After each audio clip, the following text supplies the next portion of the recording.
इस कार्यक्रम के प्रायोजक हैं रोजगार डेवलपर्स। नमस्कार, पल्स 24 न्यूज देख रहे हैं आप। मेरे यानी अक्षिता रावत के साथ और वक्त हो चला है नेशनल बुलेटिन का, लेकिन उससे पहले नजर डालते हैं हेडलाइंस पर।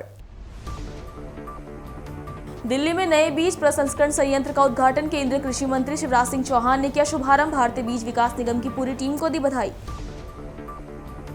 मुंबई में इंडिया मैरीटाइम वीक 2025 के उद्घाटन समारोह का हुआ आयोजन। महाराष्ट्र के सीएम देवेंद्र फडणवीस हुए समारोह में शामिल। कहा, महाराष्ट्र ने देश को समुद्री ताकत में दिया महत्वपूर्ण योगदान। पटना में बीजेपी चुनाव प्रभारी धर्मेंद्र प्रधान ने विपक्ष पर साधा निशाना। कहा, तेजस्वी यादव के परिवार ने दशकों तक किया बिहार पर शासन। विपक्ष के समय में भ्रष्टाचार, भाई भतीजावाद, लोगों को कस देना उनकी नीति थी। हरियाणा एसटीएफ को मिली बड़ी सफलता। अपराधी लखविंदर सिंह उर्फ लखा को किया गिरफ्तार। अनमोल बिश्नोई के लिए क्या करता था काम। तुम दोनों की मेहनत बहुत रंग लाई है बेटा, घर बहुत सुंदर बना है। ये मेरे पापा का घर। पता है, देख तेरे पापा की नेम प्लेट अपने हाथों से लगाऊंगा। नेम प्लेट तो लग चुकी पापा।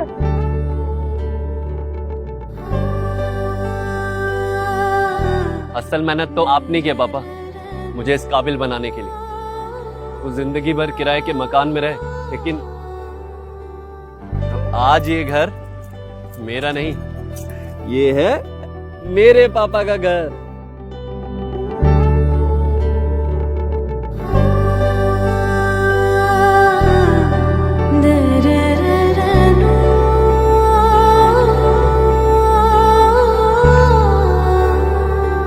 उड़ान सपनों की, आंगन खुशियों का और साथ सकर्णी का।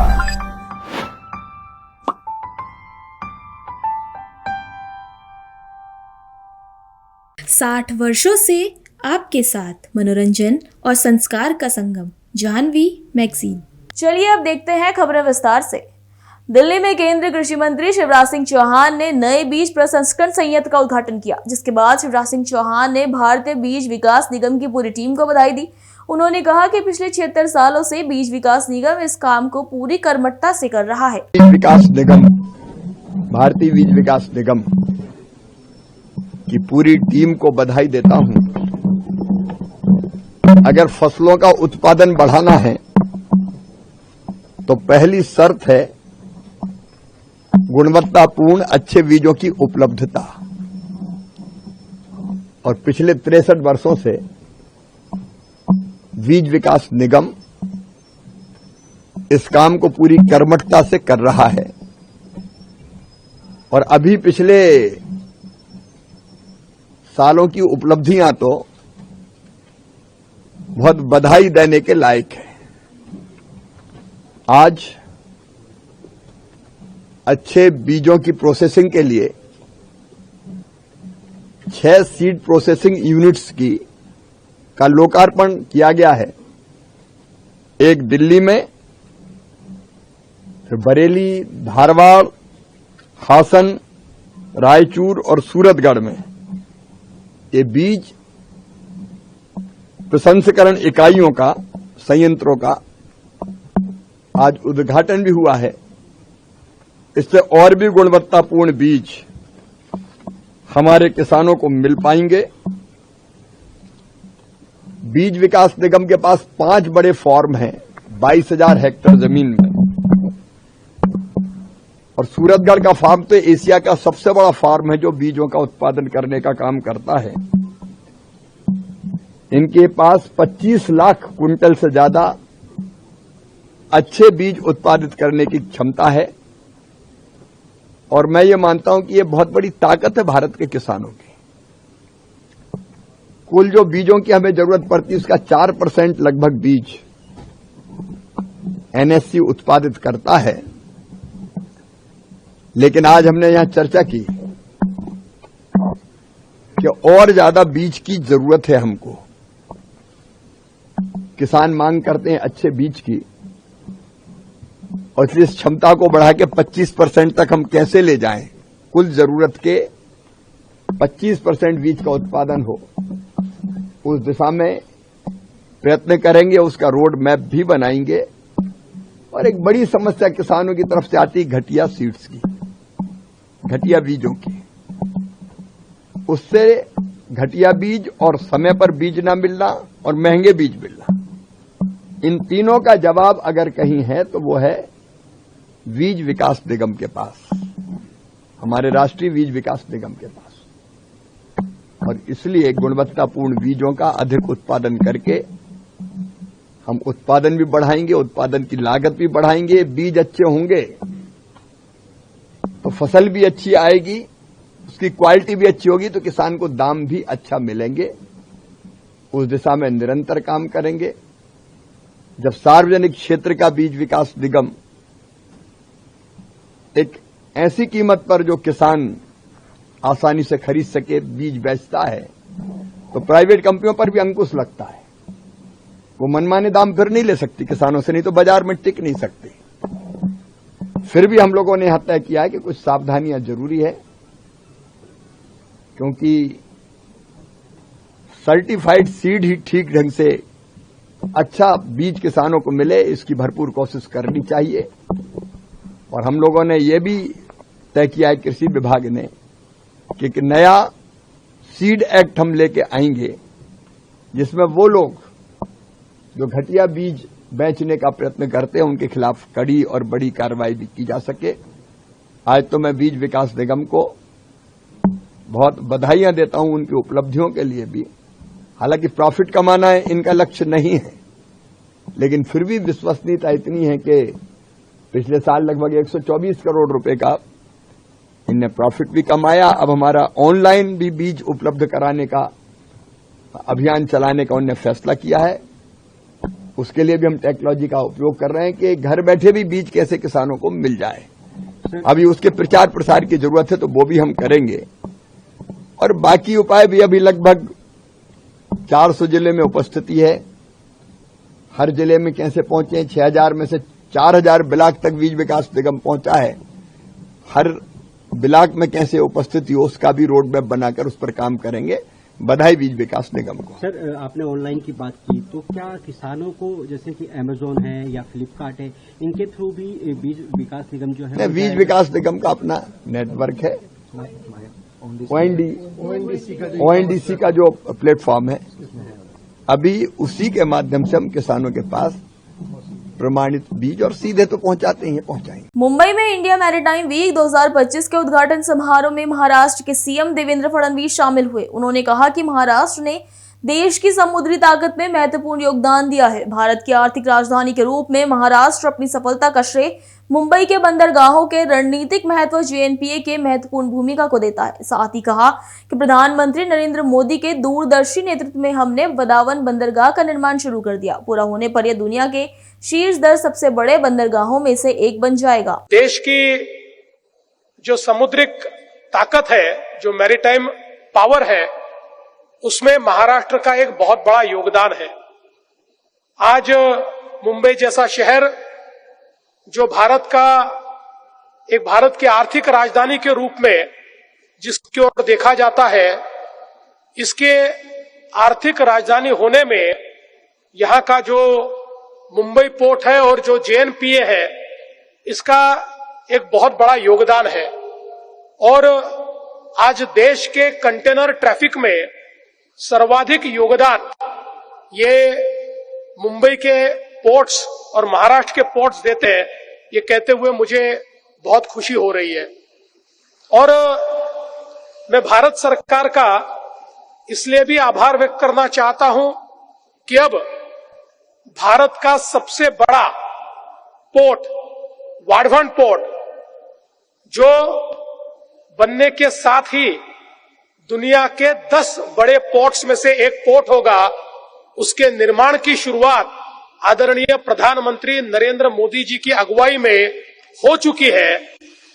और ये पोर्ट आने वाले दिनों में महाराष्ट्र के साथ साथ समूचे भारत को एक मैरीटाइम शक्ति के रूप में, पावर के रूप में प्रस्तुत करेगा और ग्लोबल ट्रेड में और ग्लोबल सप्लाई चेन में भारत की सहभागिता को नए सिरे से व्याख्यायित करेगा। इसलिए मैं भारत सरकार का बहुत बहुत आभार व्यक्त करता हूं। और इस पोर्ट के निर्माण से हमारे मैरीटाइम सेक्टर में महाराष्ट्र में असीमित इस प्रकार की संभावनाएं तैयार हो रही है। मैं ऐसा मानता हूं कि पोर्ट लेड डेवलपमेंट का जो मॉडल हमने पूरे विश्व में देखा, हमारे प्रधानमंत्री जी के मैरीटाइम विजन में और अमृतकाल मैरीटाइम विजन में ये पोर्ट एक बहुत मील का पत्थर साबित होगा। महाराष्ट्र में हम लोगों ने लॉजिस्टिक्स और ब्लॉकचेन इन दो क्षेत्रों में हमारी सामरिक शक्ति को और हमारी मैरीटाइम ताकत को किस प्रकार से हम लोग एक्सपांड कर पाए, इसके ऊपर भी बहुत अच्छा काम किया है। उसमें कई पॉलिसी इनिशिएटिव्स हमने लिए हैं और अब हमारे आदरणीय प्रधानमंत्री इन्होंने जो एक मार्ग दिखाया है कि जिसमें शिप बिल्डिंग में महाराष्ट्र और देश आगे बढ़े, इसके लिए महाराष्ट्र ने अभी एक महाराष्ट्र शिप बिल्डिंग पॉलिसी 2025 ये शुरू की है और इस पॉलिसी के तहत एक बहुत ही रोबस्ट पॉलिसी फ्रेमवर्क हमने शिप बिल्डिंग के क्षेत्र में समूचे जो उसकी इकोसिस्टम तैयार करने के लिए सभी ऑपरेटर्स के लिए और सभी निवेशकों के लिए तैयार किया है। मैं आज के इस मौके पर ग्लोबल कम्युनिटी को और हमारे भारत के निवेशकों को भी इनवाइट करना चाहता हूं कि आइए, असीमित संभावना से भरा हुआ हमारा महाराष्ट्र, असीमित संभावना से भरा हुआ हमारा भारत, ये एक नई मैरीटाइम पावर के रूप में अब प्रधानमंत्री जी नेतृत्व में उभर रहा है और इस उभरते हुए भारत में आप भी अपना योगदान दे सकते हैं और इससे लाभान्वित भी हो सकते हैं। मैं फिर एक बार महाराष्ट्र की ओर से आप सभी का बहुत बहुत स्वागत करता हूं, अभिनंदन करता हूं और अपेक्षा व्यक्त करता हूं कि ये जो इंडिया मैरीटाइम वीक है ये बहुत ही यशस्विता के साथ हम लोग संपन्न करेंगे और आदरणीय हमारे जो केंद्रीय मंत्री सर्बानंद सोनोवाल जी हैं, उनकी अगुवाई में सब तरीके से हम इसको यशस्वी बनाने में योगदान देंगे। इतना ही कहते हुए मैं अपने शब्दों को विराम देता हूं। धन्यवाद। जय हिंद, जय महाराष्ट्र, जय भारत। पटना में राजद नेता तेजस्वी यादव पर बीजेपी चुनाव प्रभारी धर्मेंद्र प्रधान ने निशाना साधा। उन्होंने कहा कि तेजस्वी यादव के परिवार ने दशकों तक बिहार पर शासन किया। उनकी सहयोगी कांग्रेस पार्टी ने 3 पीढ़ियों तक देश पर शासन किया। उनके समय में भ्रष्टाचार, भाई भतीजावाद और लोगों को कष्ट देना उनकी नीति थी। बिहार में जंगल राज बनाने वाले आज पटना में चांद, सूरज, तारे और हिमालय लाने का सपना देख रहे हैं जो कभी पूरा नहीं होने वाला। बिहार में कहावत है, शादी के समय में कोहड़ा रोपना, उसमें से सब्जी बना के फिर बारातियों को खिलाना, ये ऐसे ही बात है। इनकी परिवार दशकों तक बिहार में सरकार चलाए। उनकी सहयोगी कांग्रेस पार्टी की प्रमुख खानदान 3 पीढ़ी तक देश में सरकार चलाए। कहाँ गया था उस समय में इनकी सारे विकास की ये सारे दायित्व? इन्होंने अपना समय में भ्रष्टाचार, परिवारवाद, भाई भतीजावाद और लोगों को कष्ट देना इनकी नीति था। उसी का नाम जंगल राज है बिहार में। जंगल राज वाले आज चांद, सूरज, तारे और हिमालय को पटना तक ले आने का सपना दिखा रहे हैं, जो कभी होने वाला नहीं है क्योंकि उनकी विश्वसनीयता नहीं है। बिहार की जनता इस प्रकार की बहुरूपियों को बिल्कुल अस्वीकार पिछले दिनों में भी किया है। पिछले 20 साल से एनडीए को बराबर विधानसभा हो या लोकसभा में बिहार की जनता ने आशीर्वाद किया। इस बार भी प्रधानमंत्री नरेंद्र मोदी जी और बिहार के लोकप्रिय मुख्यमंत्री नीतीश जी के नेतृत्व में फिर एक बार एनडीए को प्रचंड बहुमत मिलेगा। ये फिर अभी निराशा में जाएंगे, दुखी हो जाएंगे। आप जेडी दफ्तर के बाहर पोस्टर लगा हुआ है और उसमें नायक लिखा गया है और नायक में तस्वीर किसका है? तो तेजस्वी यादव का। देखिए, इनकी बारे में क्या कहें। बिहार में जननायक श्री कर्पूरी ठाकुर जी को ही माना जाता है। राहुल गांधी जी ने खुद को जननायक घोषित कर दिए। उनकी साइकोफांट, उनकी बचस्करों ने अति चाटुकारिता दिखाई। दूसरे ओर बिहार में या देश में लोग मानते हैं लोकनायक जयप्रकाश नारायण है। उनके पिताजी तो जेपी के अनुयायी खुद को मानते हैं। और ये दोनों बात बिहार में प्रजातंत्र में राजनीतिक जीवन में जो लोग हैं उनको बड़ा कष्ट दिया है। स्तर देखिए स्वर्गीय कर्पूरी ठाकुर जी का, स्तर देखिए जयप्रकाश नारायण जी का। अगर उनकी मुहावरे को, उनकी उपमा को, उनकी उपाधियों को ये नौसिखिए अपने निहित स्वार्थ के लिए हड़पना चाहेंगे, बिहार के लोग थोड़ी ना बुड़बक है, बिहार के लोग परिपक्व है, इन बुड़बकों को सही उत्तर देंगे।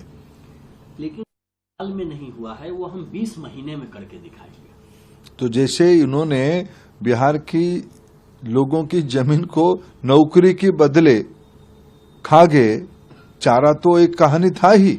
जब उनको दोबारा कभी दायित्व मिला यूपीए के समय में 4 से 14, उन्होंने क्या किया? बिहार की सामान्य लोगों की जमीन को रेलवे में नौकरी देने की बहाना देके हड़प ले। इसलिए तो अभी उनके ऊपर कचहरी में केस हो रहा है, उनके ऊपर आरोप स्थापित किया गया है। यही उनकी विश्वसनीयता है। हरियाणा में संगठित अपराध के खिलाफ चल रहे विशेष अभियान में एसटीएफ हरियाणा को बड़ी सफलता मिली है। एसटीएफ अंबाला यूनिट ने लॉरेंस बिश्नोई गिरोह से जुड़े कुख्यात अपराधी लखविंदर सिंह और फ्लक्का को यूएसए से डिपोर्ट करवाकर गिरफ्तार कर लिया है। दरअसल लखविंदर सिंह और फ्लक्का वर्ष 2022 से अमेरिका में बैठकर अपराधी नेटवर्क चला रहा था। वो लॉरेंस बिश्नोई के भाई अनमोल बिश्नोई के निर्देशों पर काम करता था। आपको बता दें कि लखा के खिलाफ हरियाणा के विभिन्न जेलों में 12 से अधिक आपराधिक मामले दर्ज हैं। इनमें रंगदारी, धमकी, फायरिंग और अवैध हथियारों का प्रयोग जैसे अपराध भी शामिल है। देखिए, इसमें हरियाणा एसटीएफ को एक बिग अचीवमेंट मिली है। इसमें हमने विदेश में बैठे, यूएस में बैठे लखविंदर लखा है जो एक विदेशी गैंग के साथ काम कर रहा था मिलके, और हरियाणा में, राजस्थान में, पंजाब में ये काफ़ी मतलब एक्सटोर्शन कॉल करता था और एक्सटोर्शन ना देने के एवज में वहाँ पर फायरिंग इंसिडेंट करवाता था। तो इसका हम पिछले लगभग 1-1.5 साल से फॉलोअप कर रहे थे। लीगल प्रोसेस हमने इसका जो है प्रोसेस किया हुआ था, आरसीएन वगैरह, रेड कॉर्नर नोटिस वगैरह इसका इशू करवाया हुआ था, और राष्ट्रीय और अंतर्राष्ट्रीय एजेंसियों के साथ हमने मिलके जो है इसको यूएस से डिपोर्ट करवाने में हमारी जो है एसटीएफ हरियाणा ने काफ़ी अहम भूमिका वो की है। तो कल हमने इसको दिल्ली एयरपोर्ट से अरेस्ट किया है और ये अभी यूएसए डिपोर्ट होके हमारे पास आया है। हमने इसको कोर्ट में पेश करके 8 दिन का पुलिस रिमांड लिया है। पुलिस रिमांड के दौरान जो इससे गैंग से रिलेटेड जो जानकारी है वो प्राप्त की जाएगी, और वेपन्स वगैरह कहाँ से आए थे और इसके अलावा और कहाँ इन्होंने वारदात को अंजाम दिया हुआ है, राजस्थान में, पंजाब में और अपने हरियाणा में, उसके बारे में इससे गहनता से पूछताछ की जाएगी। और इसने इससे पहले भी मतलब 2021-22 से ये काफ़ी एक्टिव था विदेश में बैठे हुए गैंग के से रिलेटेड, तो उसके बारे में कहाँ पर इसने एक्सटॉर्शन कॉल की है उसके बारे में भी इससे डीपली पूछताछ की जाएगी। राजस्थान के कछवाड़ा तहसील कस्बे में वैष्णव समाज की बैठक हुई, जिस बैठक में समाज के आराध्य रामानंदाचार्य की जयंती महोत्सव को लेकर कार्यक्रम की रूपरेखा तय की गई। इस अवसर पर समाज के अनेक गणमान्य सदस्य बड़ी संख्या में उपस्थित रहे। बैठक की अध्यक्षता नवनिर्वाचित अध्यक्ष डॉक्टर कैलाश चंद्र वैष्णव ने की। उन्होंने कहा कि समाज के आराध्य रामानंदाचार्य की जयंती को इस बार बड़े स्तर पर मनाया जाएगा। आयोजन को सफल बनाने के लिए सभी सदस्यों ने अपने सुझाव प्रस्तुत किए और मिलजुल कर कार्यक्रम की जिम्मेदारियों को तय किया। जिले के काछोला ग्राम में आज वैष्णव समाज की कार्यकारिणी का चुनाव हुआ। उसमें मुझे समाज के सभी बंधुओं ने स्नेह दिखाते हुए अध्यक्ष पद का उत्तरदायित्व दिया। मैं कोशिश करूंगा कि वैष्णव समाज ने मेरे ऊपर जो विश्वास किया है, मैं उनके आशा और विश्वास के अनुरूप समाज के उत्थान के लिए, प्रगति के लिए, विकास के लिए मैं कार्य करता रहूंगा। और भविष्य में भी वैष्णव समाज के लिए जो भी गतिविधियां जो समाज के उत्थान के लिए होती है, मैं उसमें भरसक प्रयत्न करता रहूंगा। काछोला कस्बे के वैष्णव समाज की एक मीटिंग बगीची के बालाजी के यहाँ पर हुई है।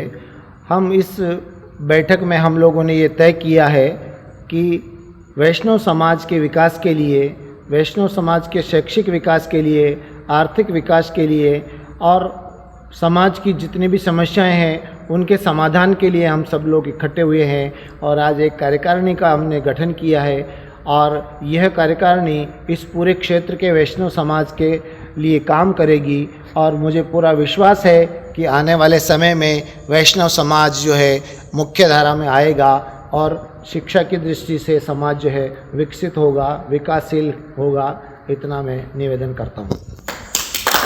कर्नाटक के धारवाड़ जिले में आरएसएस के शताब्दी समारोह का आयोजन किया गया। संघ के प्रवक्ता नरसिम्हा कुलकर्णी ने कहा कि संघ की स्थापना देश को एकजुट और स्वाभिमानी बनाने के लिए की गई थी। उन्होंने कहा कि संघ समाज में एकता कायम करने का काम करेगा। ये कार्यक्रम विजयदशमी के अवसर पर आयोजित किया गया था। अभी के लिए इतना ही। देश दुनिया की तमाम बड़ी खबरों के लिए बने रहिए पल्स 24 न्यूज के साथ। नमस्कार। तुम दोनों की मेहनत बहुत रंग लाई है बेटा, घर बहुत सुंदर बना है। ये मेरे पापा का घर। पता है, देख तेरे पापा की नेम प्लेट अपने हाथों से लगाऊंगा। नेम प्लेट तो लग चुकी पापा।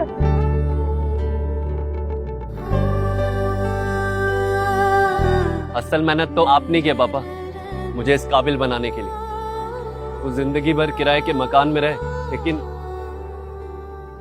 आज ये घर मेरा नहीं, ये है मेरे पापा का घर।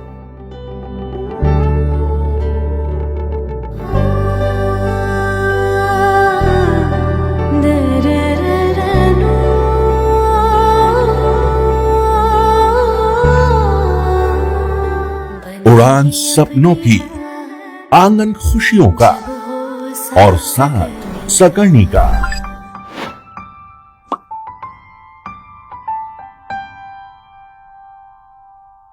60 वर्षों से आपके साथ मनोरंजन और संस्कार का संगम, जाह्नवी मैगजीन।